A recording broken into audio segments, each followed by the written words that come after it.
on se salue en disant Shalom. Je dis que la paix du Seigneur soit avec vous, d'accord? Jésus, lorsqu'il quitte la terre, il dit à ses disciples, je m'en vais, je vous laisse ma paix. Je vous la donne, non pas comme le monde la donne, mais comme moi je la donne. Alors ce matin, je dis, recevez la paix, la paix, la paix. Shalom Mère Malou, shalom Tataline, shalom Esther, shalom Ivan, shalom à tous qui sont à la technique que je ne peux pas citer pour l'instant parce que surprise prochainement. Alléluia. Alors comment ça va chez vous? J'espère de tout cœur que tout va bien. Alors si quelqu'un estime qu'il a une raison de dire que ça ne va pas, permettez-moi de vous dire tout va bien en Christ Jésus. Alléluia. Et nous sommes encore là ce matin parce que tout va bien. Parce qu'il y a une raison particulière. C'est celle d'être reconnaissant à Dieu. Quoi que vous traversiez, Dieu est bon. Alléluia. Alors nous sommes là ce matin et nous voulons bénir le nom du Seigneur. Est-ce qu'ensemble nous pouvons prier pour recommander ces moments de louange et d'adoration pour que nos cœurs soient en phase avec le projet du ciel? Alléluia.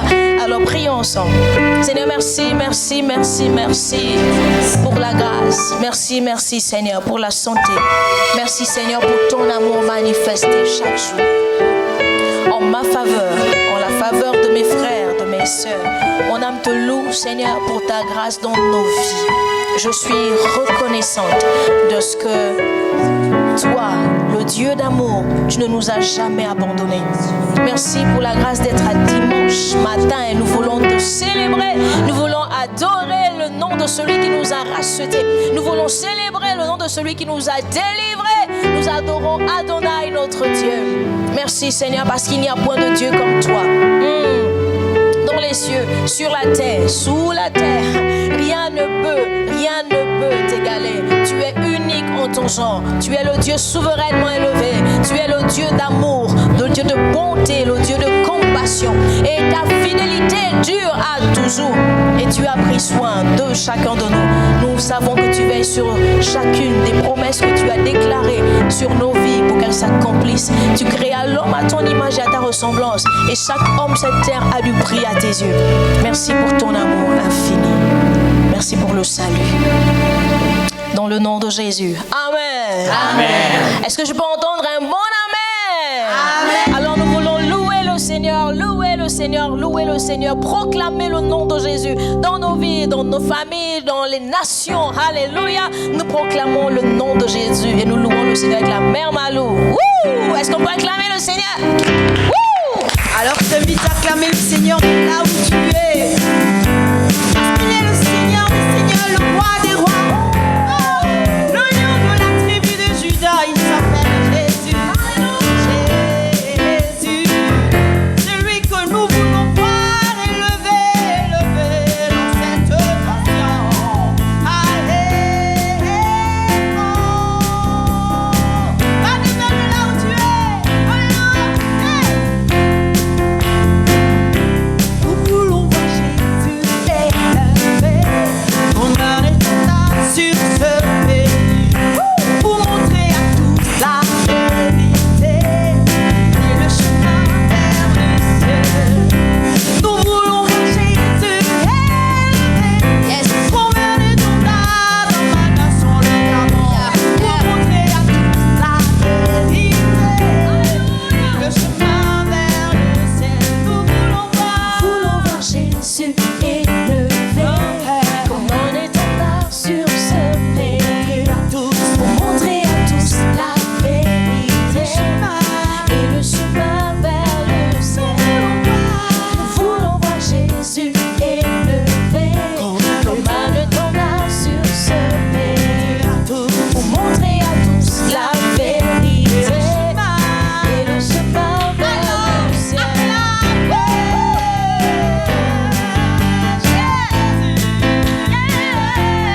nations. Alléluia. Nous proclamons que Jésus est élevé dans chacune de nos familles. Oh, croyez que Jésus est élevé dans votre famille. Élevez le nom de Jésus maintenant dans votre vie. Élevez maintenant le nom de Jésus dans la vie de vos enfants. Élevez maintenant le nom de Jésus. Oh, alléluia. Sois élevé, Jésus. Il est la mélodie venue du ciel. Et nos cœurs se mettent ensemble ce matin pour l'adorer. Est-ce qu'on peut dire ensemble, mélodie venue du ciel? Mélodie venue du ciel. Un chant doux. Un chant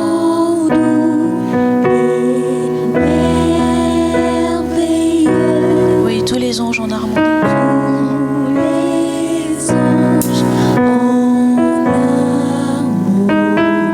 D'une seule voix. D'une seule voix. Célèbre ton nom. Oui, ta puissance et ta grandeur. Ta puissance et ta grandeur. Ta gloire, ta gloire.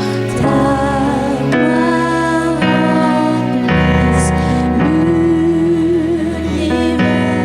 Oui, ton éclat. Ton éclat. Et ta splendeur. Ta splendeur. Ta beauté. Ta beauté. Sont incomparable. Disons ensemble mélodie, mélodie venue du ciel.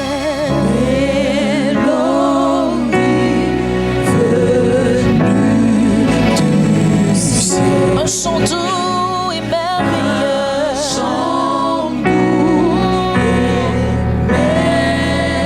merveilleux. Oui, tous les anges en harmonie. Tous les anges. Et tous les adorateurs se mettent ensemble.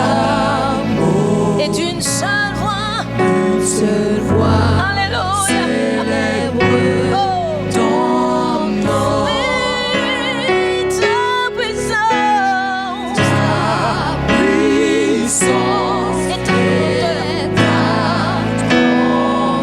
Oui, ta gloire.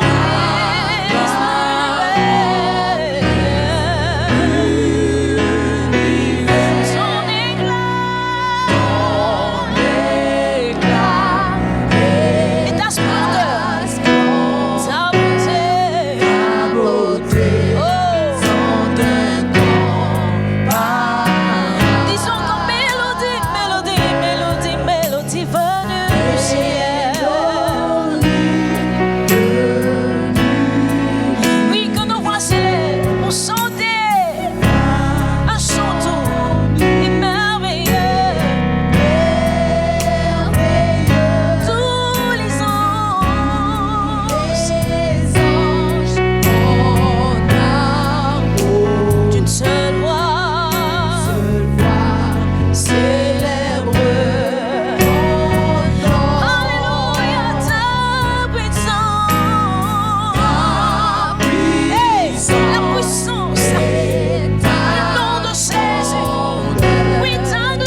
Est-ce qu'il y a un adorateur ce matin qui veut chanter la gloire de Dieu?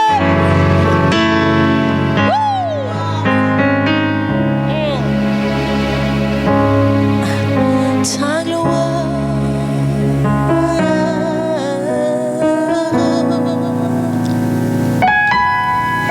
ta gloire,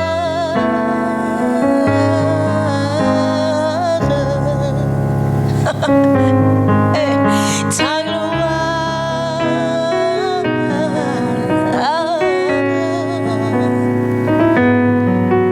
ta gloire,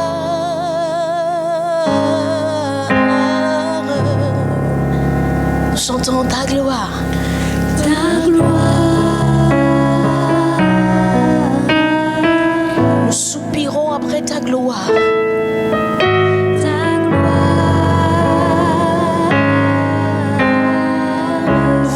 Soit différente à cause de ta gloire. Oh, oh. Ta gloire, Yahweh. Nous chantons ta gloire, ta gloire, ta gloire, ta gloire. Entends nos voix qui chantent ta gloire.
vie de quelqu'un qui n'a plus d'espoir. Ton règne, ton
jamais.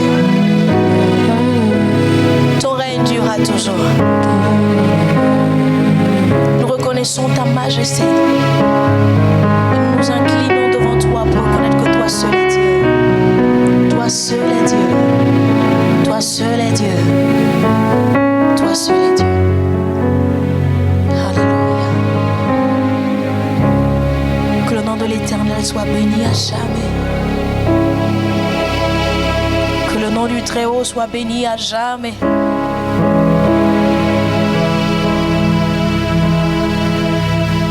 Amen. Gloire à Dieu. Gloire à Dieu. Que là où vous êtes, préparez une offrande pour le Seigneur. Pour le Seigneur. En signe d'action de grâce. Pour dire merci Seigneur. Ce que j'ai dans mes mains, c'est toi qui me le donnes. Tout me vient de toi. Et je voudrais apporter, je voudrais te donner. Parce que tu es mon Père et tu m'apprends à te donner. Alléluia. Nous voulons donner notre offrande. Alors que nous reconnaissons le règne, le règne. Ton règne.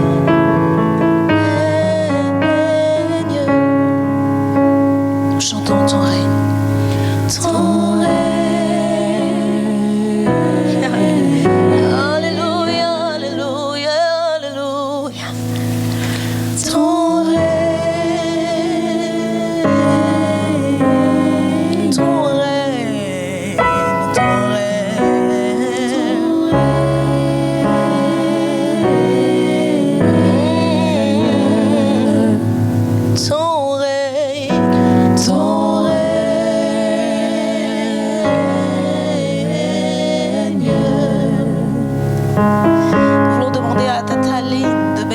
Alors que chez vous aussi, vous désignez quelqu'un à la prière, nous prions ensemble.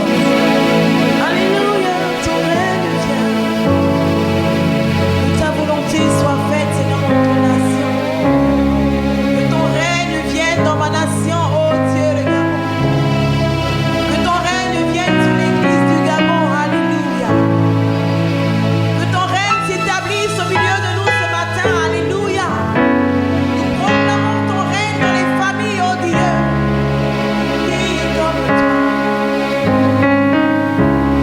apportons, Seigneur, oh Dieu, nos offrandes ce matin. Proclamons ton règne sur nos finances, ton règne sur l'économie de cette nation, ton règne sur le territoire gabonais. Alléluia. Merci, Seigneur. Nous sanctifions ces offrandes.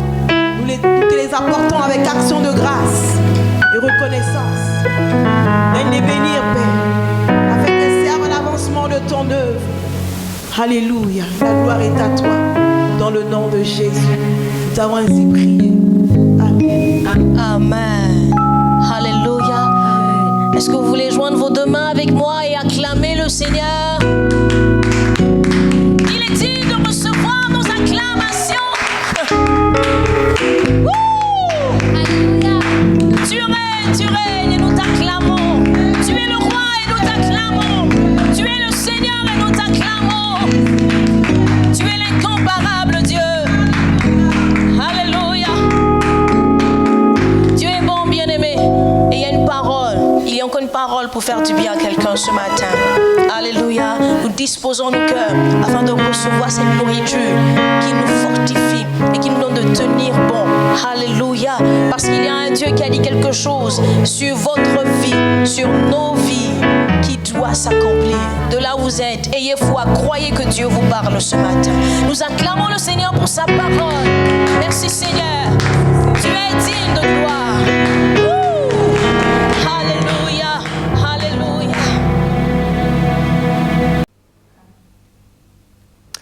Bonjour, chers amis, chers frères et sœurs en Christ Jésus. Quelle joie, quel bonheur, quel privilège que de nous retrouver au moment de la parole de Dieu après un temps merveilleux de louange et d'adoration, un temps de connexion dans sa présence. Nous voulons prendre le temps aussi de méditer sa parole et nous sommes dans un thème et j'aimerais suivre le fil conducteur qui nous est donné pour ce mois, le ministère de la réconciliation. Le ministère de la réconciliation. Nous avons vu avec les différents pasteurs qui vous ont servi, nous avons vu plusieurs approches, plusieurs thèmes. Nous avons compris que ce ministère de la réconciliation, l'homme en est au cœur.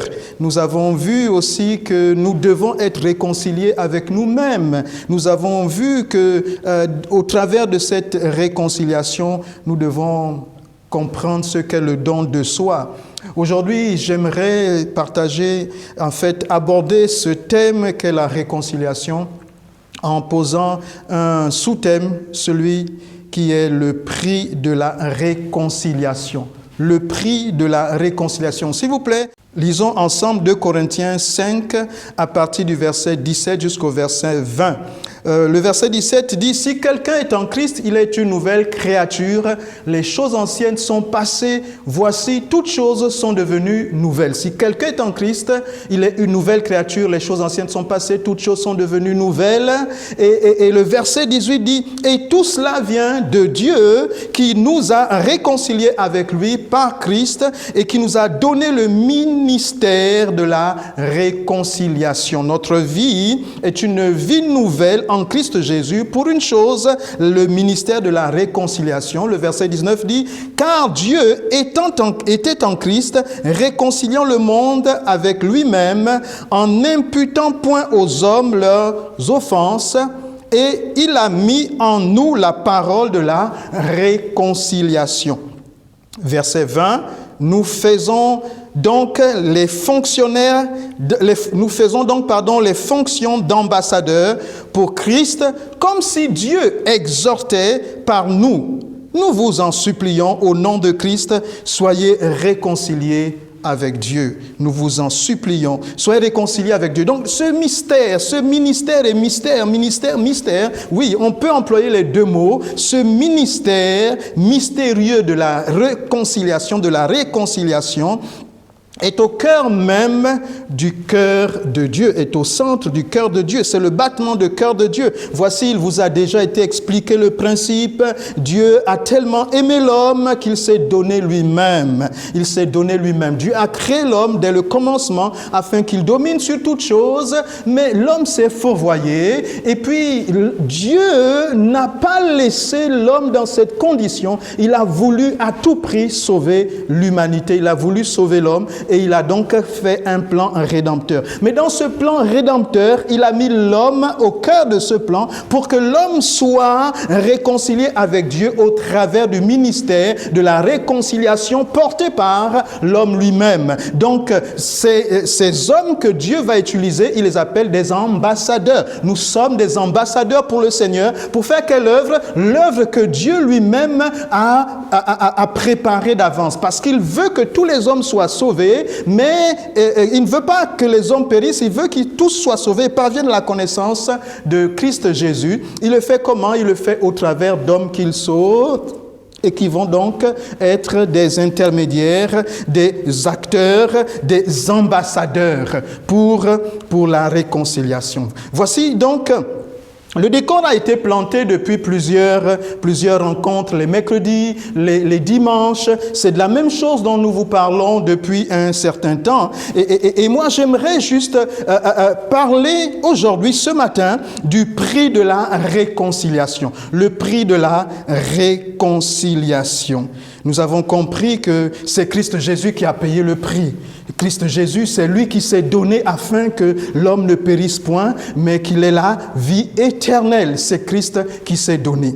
Mais j'aimerais parler du prix sous un autre aspect. Parce que, voyez-vous, il a fait de nous des ambassadeurs et il attend de nous que nous collaborions avec lui pour que les hommes soient sauvés. Le prix, j'aimerais le regarder du côté de l'ambassadeur que nous sommes. Les ambassadeurs. En fait, Jésus, Dieu veut que les hommes soient sauvés et il utilise des hommes pour cela. Et ces hommes qu'il utilise ont un prix aussi à payer. Comme Christ Jésus a payé le prix, nous voyons que si nous sommes des ambassadeurs, nous sommes des représentants de Christ Jésus et les représentants de Christ Jésus doivent faire comme Christ Jésus aurait fait ou comme Christ Jésus a fait.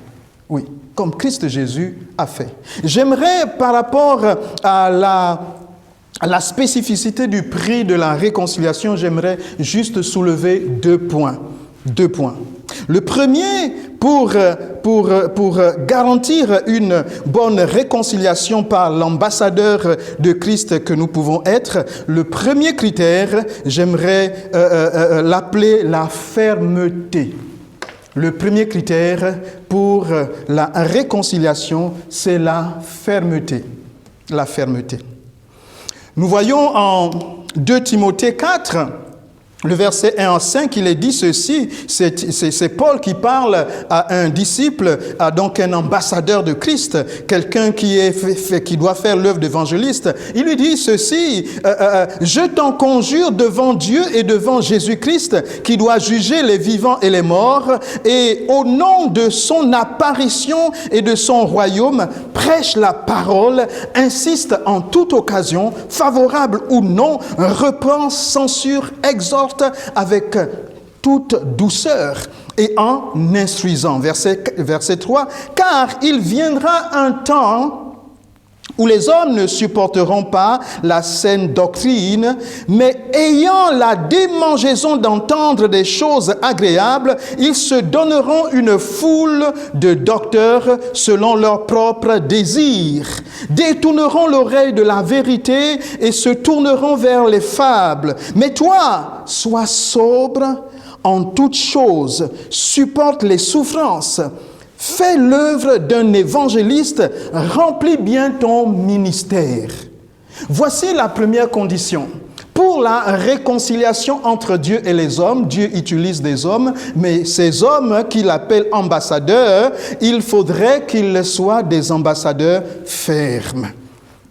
En fait, prêcher la parole de Dieu en toute occasion, favorable ou non, en fait, il faudrait il faut pas se laisser prendre par le sentimentalisme. Il ne faut pas se laisser prendre par le conformisme. Il ne faut pas se laisser prendre par l'évolution des mœurs ou des us, parce que la parole de Dieu est certaine, elle est inaltérable, elle ne change pas. En Dieu, il n'y a ni changement ni ombre de variation. Et donc, l'évangéliste, l'ambassadeur de Christ doit faire preuve de fermeté, pour ne pas prêcher ce que les gens veulent entendre, mais ce que la parole de Dieu dit elle-même. Et c'est la difficulté du siècle présent. C'est pourquoi la Bible dit, ne vous conformez pas au siècle présent, mais soyez transformés par le renouvellement de l'intelligence. Soyez transformés par le renouvellement de l'intelligence. La difficulté parmi nous souvent, et la plupart du temps dans nos pays africains, c'est le manque de rigueur. Nous nous connaissons tous et nous voulons toujours un peu être agréables, un peu être courtois, un peu être complaisants vis-à-vis de notre voisin. Parce que le voisin, c'est toujours un parent éloigné. Il y a toujours quelqu'un qui connaît quelqu'un, qui connaît quelqu'un et qui connaît quelqu'un, qui fait que finalement, c'est toujours une famille. Et donc, ce qui devait être une exigence devient ensuite une tolérance.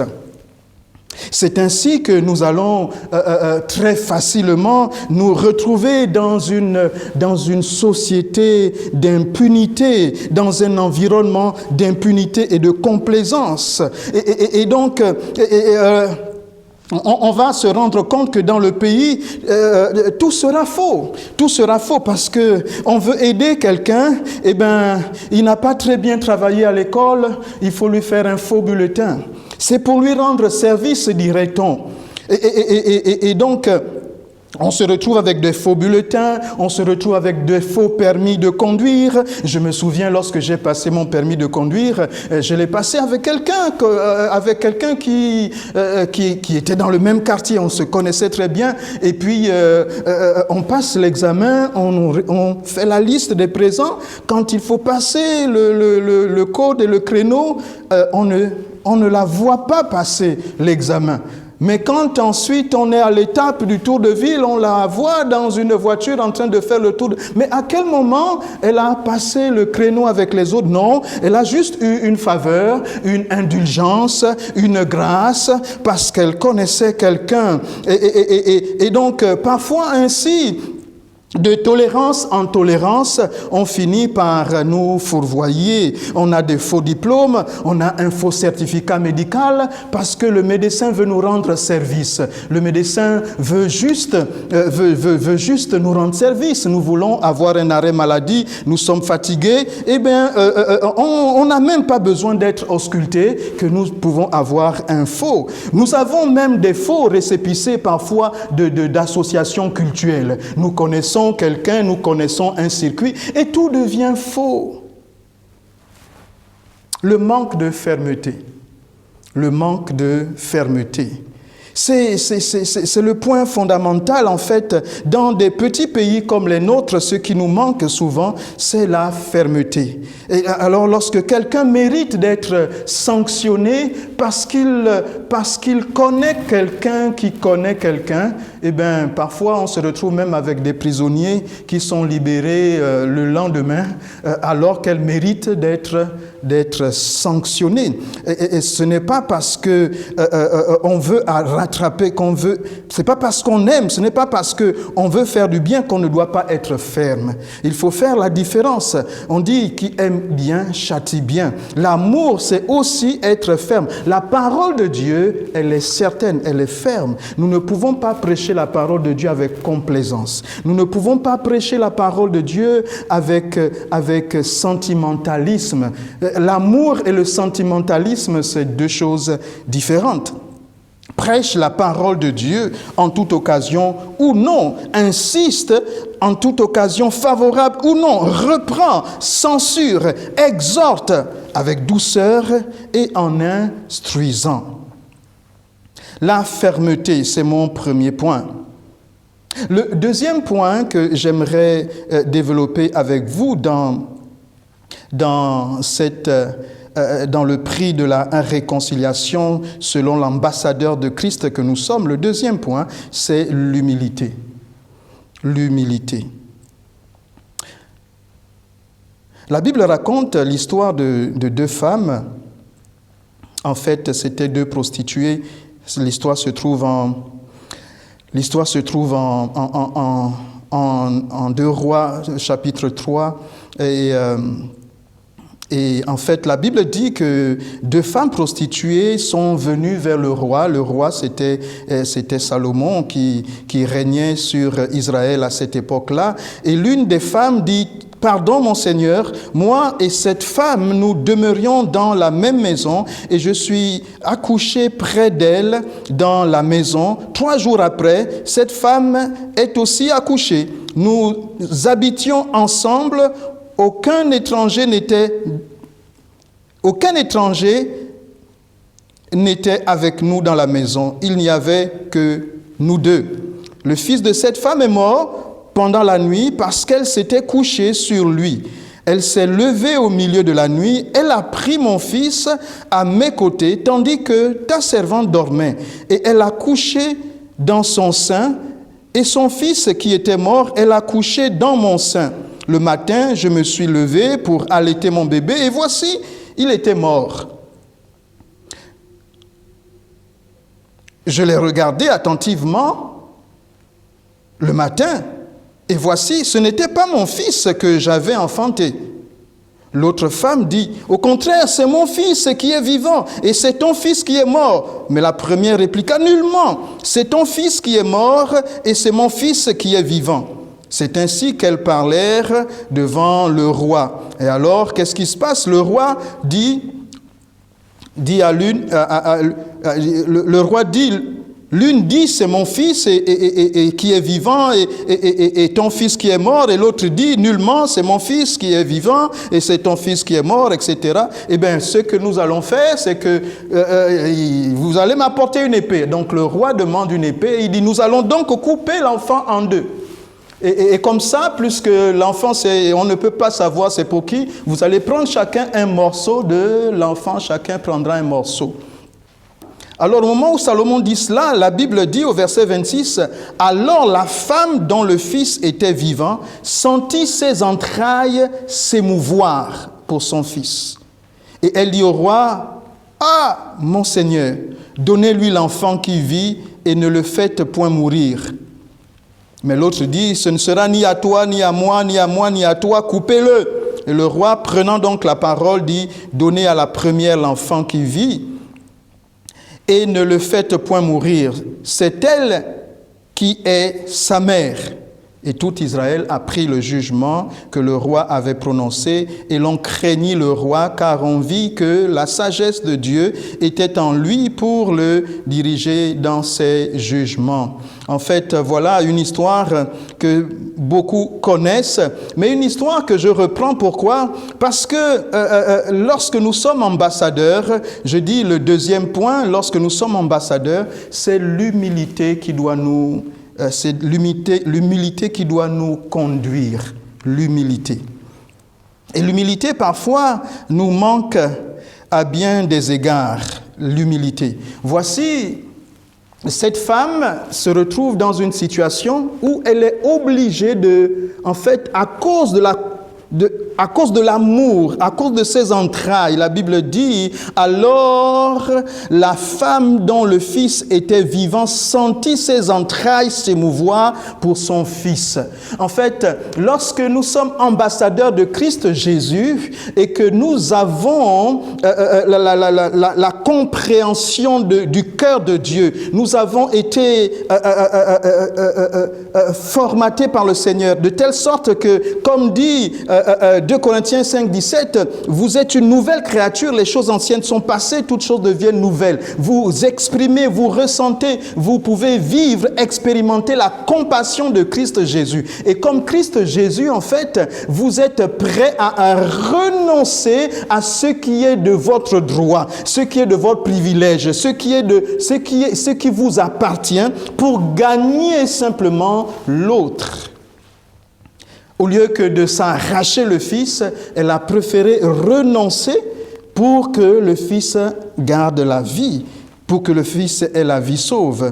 Et donc, parfois, c'est l'humilité qui manque à l'ambassadeur. Un ambassadeur, un peu comme Christ Jésus, à cause de ce que Dieu voulait à tout prix sauver l'homme de la boue du péché, Christ Jésus est parti jusqu'à renoncer à lui-même, s'humilier. Il n'a point regardé comme une proie à arracher d'être lui-même égal avec Dieu, mais il s'est humilié en prenant la condition d'homme et il a fait cela, pourquoi? Pour gagner le plus grand nombre.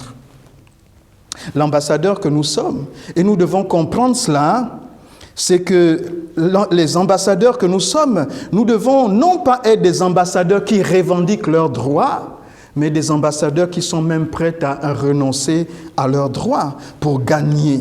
C'est pourquoi Romains chapitre 9, verset 1 à 3 dit « Je dis la vérité en Christ, je ne mens point. Ma conscience m'en rend témoignage par le Saint-Esprit. J'éprouve une grande tristesse et j'ai dans le cœur un chagrin continuel, car je voudrais moi-même être anathème et séparé de Christ pour mes frères, mes parents selon la chair. » Lorsque nous avons Christ Jésus et que nous portons le sceau d'un ambassadeur, nous ne sommes pas en paix lorsque nous savons qu'il y a des âmes qui périssent loin de lui. Lorsque nous nous rendons compte que nos amis, nos parents, notre entourage se fourvoient. En fait, l'ambassadeur n'a pas la paix tant qu'il voit quelqu'un à côté de lui qui s'égare, quelqu'un qui se fourvoie. En vérité, j'aimerais le dire encore autrement, il y a des drames qui arrivent à l'homme parce qu'il n'y a pas d'homme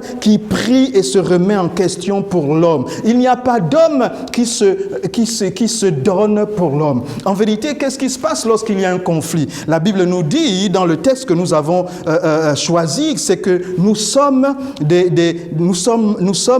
pour le ministère de la réconciliation. Qu'est-ce qui se passe lorsqu'il y a réconciliation? Pour qu'il y ait réconciliation, en fait, il faudrait que l'un des deux cède. Il faudrait que quelqu'un fasse le premier pas avant. Il faudrait que, en fait, il ne peut pas avoir réconciliation si chacun tient à sa position, garde comme une proie arrachée. C'est quand même moi le père, c'est quand même moi le diplômé, c'est quand même moi l'homme, c'est quand même moi la femme. En cause de nos acquis, de nos estimes de nous-mêmes, nous n'arrivons pas à nous réconcilier avec les autres. Or, un des points importants pour la réconciliation, c'est l'humilité. C'est ce que Jésus nous apprend. L'humilité.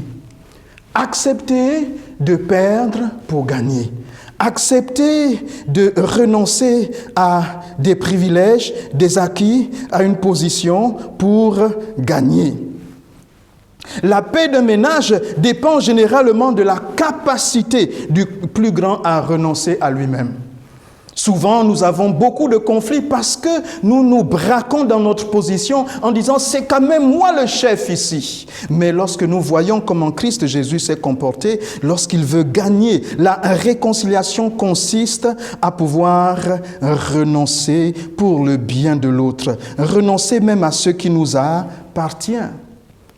C'est ce que nous avons du mal à faire. La société nous apprend à revendiquer nos droits. La société nous apprend à marcher sur les autres. La société nous apprend à rechercher les piédestals. Mais Jésus nous dit, vous avez appris qu'il a été dit œil pour œil, dent pour dent.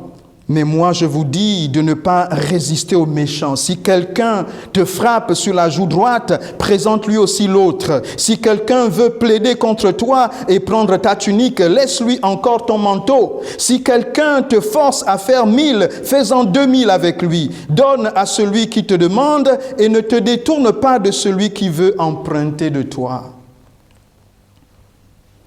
Voyez-vous, la particularité de la parole de Dieu, en fait, la position de l'homme est bien particulière. Et parfois, nous ne le comprenons pas. Psaume 115, verset 16 dit ceci, « Les cieux sont les cieux de l'Éternel, mais il a donné la terre au Fils de l'homme. Les cieux sont les cieux de l'Éternel, et il a donné la terre au Fils de l'homme. » Et quand nous comprenons cela, nous comprenons donc pourquoi est-ce que l'homme est au cœur même du plan de Dieu sur la terre. Dieu veut faire sa volonté divine au travers de l'homme sur la terre. S'il y a des gens qui se perdent, c'est parce qu'il y a des hommes qui les perdent. Parfois. Il y a des hommes qui les perdent. Il y a des hommes qui, par leur attitude, ne savent pas faire l'œuvre de véritables hommes de paix, hommes de réconciliation. Parfois, c'est en nous regardant que les gens sont éloignés de Dieu. C'est en nous regardant que les gens s'éloignent de Dieu. Et je me souviens de cette dame qui disait... Ah, lorsque j'irai au ciel, il y a une chose que je vais demander. Je vais d'abord demander des comptes au Seigneur. Pourquoi est-ce qu'il a permis que ma seule fille me soit ôtée à la fleur de l'âge? La seule fille qu'il m'a donnée, il me l'a prise brutalement et depuis je ne vis plus. Il y a plusieurs personnes qui ont des procès contre le Seigneur et qui attendent juste à régler des comptes à Dieu. Mais Dieu ne résiste pas à ce que lorsque je lis la Bible, c'est que Dieu se présente néanmoins encore comme étant celui qui se dépouille de sa divinité pour se donner à l'homme. Au lieu de résister, au lieu de dire « si je suis Dieu, tu verras que c'est moi qui suis Dieu », et le Seigneur dit « je préfère me donner afin que tous aient la vie ». Nous n'avons pas la possibilité de nous sauver nous-mêmes, mais Jésus est venu nous sauver. Et c'est un message puissant. Être nous des ambassadeurs de Christ Jésus, c'est nous inviter à vivre sur la terre avec cette mission, cette compréhension, cette réalité. Que la paix ou la discorde que nous gardons dans nos familles, nous empêchons Dieu de faire son œuvre parce que c'est à nous qu'il a donné la possibilité de faire le relais. Lorsque nous ne pardonnons pas à nos frères et sœurs, nous empêchons Dieu d'agir selon son plan divin. En fait, Dieu veut agir, mais au travers des hommes que nous sommes. Et le monde est la conséquence de ces ambassadeurs, j'allais dire. Le monde, en fait, si le monde ne va pas, c'est qu'il n'y a pas suffisamment d'ambassadeurs qui font leur travail comme il se doit. L'homme, Dieu recherche un homme pour se tenir à la brèche. Dieu recherche des ambassadeurs, des hommes de la réconciliation. Non pas des hommes qui crient simplement « soyez réconciliés ». C'est une chose, c'est une bonne chose d'annoncer la parole, mais des hommes qui sont capables aussi de se remettre en question et de dire « je renonce à moi-même pour gagner les autres ». Des hommes qui manifestent le caractère de Christ, celui de l'humilité. Parfois, il n'y a qu'à voir comment est-ce que nous apportons la parole prophétique. Parfois, lorsque j'écoute certains messages prophétiques, je dis, ce message est un peu trop condescendant. Il manque de compassion, il manque il manque d'amour, il manque d'appropriation. Parce que si nous réalisons que c'est un jugement qui va s'abattre sur notre prochain, nous allons faire comme Abraham, comme Moïse, comme les autres, nous allons intercéder, dire Seigneur, s'il te plaît, Seigneur, c'est pour Christ Jésus, c'est à cause de Christ Jésus, c'est par les meurtrissures de Christ Jésus. Seigneur, n'impute pas à ce peuple son péché. Et c'est le travail de l'ambassadeur que nous sommes. Être des hommes de paix. De ne pas rechercher à tout prix la guerre, de ne pas rechercher à tout prix à avoir raison, mais de faire confiance au Seigneur, qui lui-même s'en est allé et a dit « tout est accompli ». Il s'en est allé et il a dit « tout est accompli ». Tout est accompli. Si nous sommes au service de Christ comme ambassadeur, c'est lui qui met en nous le vouloir et le faire, qui nous rend capables. L'ambassadeur, ce n'est pas celui qui prêche ce matin. L'ambassadeur, ce n'est pas celui qui a le titre d'évangéliste, de pasteur. L'ambassadeur, ce n'est pas le seul prophète. L'ambassadeur, c'est toi aussi chez toi. L'ambassadeur, c'est celui qui a un voisin. L'ambassadeur, c'est celui qui a réalisé que Christ Jésus est mort et ressuscité et qu'il y a encore des hommes et des femmes qui ne connaissent pas ce message. L'ambassadeur, c'est celui qui reconnaît qu'au travers de sa façon de faire, il y a quelqu'un qui va recevoir l'évangile. Tu peux être un ambassadeur pour Christ Jésus. Il y a quelqu'un qui a besoin du message de la réconciliation au travers de ton attitude. J'aimerais que tu prennes la décision d'être un ambassadeur pour Christ. J'aimerais que tu prennes le courage de ne pas te laisser intimider par les injustices, par les incompréhensions, par les calomnies, par les railleries. Parce que tous ne comprennent pas toujours. Ils sont prêts à faire des procès. Mais toi, tu connais qui est Christ Jésus. Il a tellement aimé l'homme.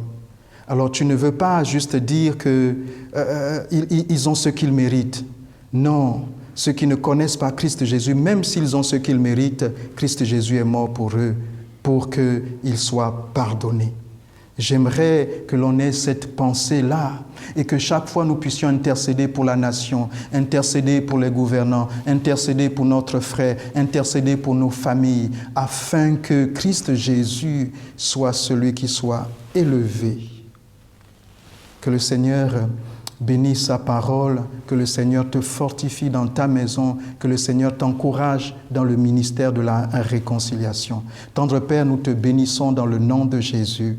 Seigneur, c'est toi qui opères tout en tous, c'est toi en qui il n'y a ni changement ni ombre de variation. Ce que tu fais, tu le fais bien, au temps convenable. Quand tu as appelé quelqu'un, tu l'équipes afin qu'il produise des fruits pour la vie éternelle. Seigneur, transforme ta parole dans nos vies afin que nous soyons des ambassadeurs pour toi et que celui-là qui a besoin de toi puisse trouver le chemin au travers d'un ambassadeur à côté de lui. Je te bénis pour les ambassadeurs que tu fais. Au nom de Jésus. Amen. Que Dieu vous bénisse. Bon dimanche chez vous. Amen. Personne comme toi, Jésus. Personne comme toi, Jésus. Personne comme toi, Jésus.